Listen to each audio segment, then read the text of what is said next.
Good day.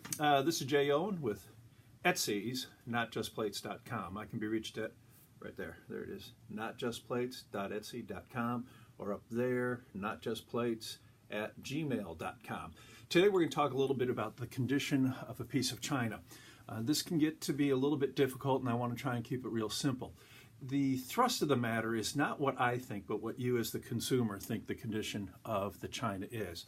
Traditionally, when we offer pieces, or at least I offer pieces, I always offer them as used. Very rarely do I buy anything that is brand new, just sealed in the box, wrapped right from the manufacturer. That just doesn't happen. So virtually everything I have is used. Depending upon the age of the china, you'll see different qualities in it that can lessen the price. Hence, everything I sell is at a used price. Some of it's really good, all right, almost perfect, but I'm selling it at a used price. Some of it has problems, and that's what I'm going to talk about today in terms of some of the problems that you might encounter. There are three basic problems that you will see in a piece of china. So if you as the consumer want to buy something, keep in mind these are three things that can happen. Now, when I'm selling something, if you see the word chips in the description, you know there's a serious problem. Let me show you what I'm talking about. This is a piece of Mikasa, and I hope this shows up. Ooh, this does. It shows up real well. See that right there? Yeah, that's what you would call a chip, right? I mean, that's just a big hunk missing right out of it. Personally, something that big, I don't sell it. It doesn't have value to you as the consumer. Now, I will sell things that have a smaller, let's say, less than a ½ chip, something that's not noticeable. This is huge, but if there's a little ding here or something like that, I will go ahead and sell it, and I'll notate it in the description that 1, the price is reduced because of that, and 2, it exists. I want you to understand that it is there. The second thing, and this we're going to group two things into one. It's a little bit more difficult to ascertain. There are cracks right there, and then there is crazing. All right. Now, crazing is different than a crack, and I hope to be able to show it to you. This is a piece of Haviland. Most of the Haviland that is out there is, I would say, ancient, but it's really not ancient, right? It's maybe 100+ years old, and over time, stuff happens. The materials harden, the finish hardens, and you will get cracks. Now, a crack will actually be on the surface of the plate, the item itself.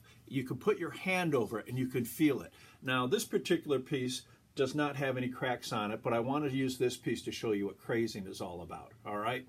Crazing takes place when there are cracks beneath the finished surface. So it looks like a little crack, and they're very fine, and they usually have a real interesting pattern to them, but they are not a surface crack, so you don't feel it, all right? So if you see in the description a crack, and I will sell pieces that have a crack, because they're not compromised in terms of their integrity, but they're just not perfect. They're just not as good as what I want them to be, and I'll say there's a crack. Crazing I don't mention because virtually everything has it, all right? That's just the way it is. Now, if you want to know if a piece has crazing, please feel free to contact me. I'll tell you. But for the most part, especially if you're buying something like Haviland or, oh gosh, I'm trying to think of some of the older things, Jonah Haviland, even the old Nortaki, the real old Nortaki, it will have crazing in it. It's just a condition you can't avoid. And if you're buying a piece to replace a piece that is broken, and you have one of these older patterns, and chances are you know exactly what I'm talking about. Let me see if I can get this. Gosh, you know what? I can't. Yeah. All right. Now let's see if I can get this to show up. I don't think. Oh yeah. If I hold it at the right angle, you might be able to see these almost like circles, semicircles on this dish. All right. And let me see if I can get my finger in here. They'll start right here, and they'll go over, and there'll just be a whole series of concentric lines. There, that's a good image of them. That's crazing. If you run your hand over this, you won't feel them. There's nothing there. It's not a crack. A crack you would feel. But if you look at this thing and you look at it in the right light, you tilt it this way, tilt it that way, up, down, all around, you'll see these lines in it. I personally do not think it compromises the value or the integrity of the dish itself, the item. Why? Again, this is a function of aging. I'm getting older. I look old in these videos. Man, look, I'm getting a double chin. And if you saw my stomach, you'd know I'm getting old. And those of you who knew me before, I used to have a little more hair up here, maybe a lot more hair up here. Okay, just the way it goes. But as you deal with things that age, they become less and less perfect. They have character. Lots of people say I have character. Okay, enough of that. All right, so that's a little tidbit on condition. I hope it's helpful to you. If you have any questions, again, you can get me at notjustplates@gmail.com. All right.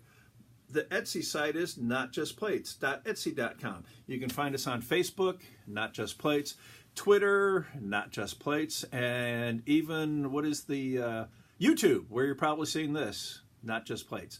Thank you for your time, and I hope these videos are helpful to you. How do you like my high-tech production issues, right? Here comes my finger to turn it off.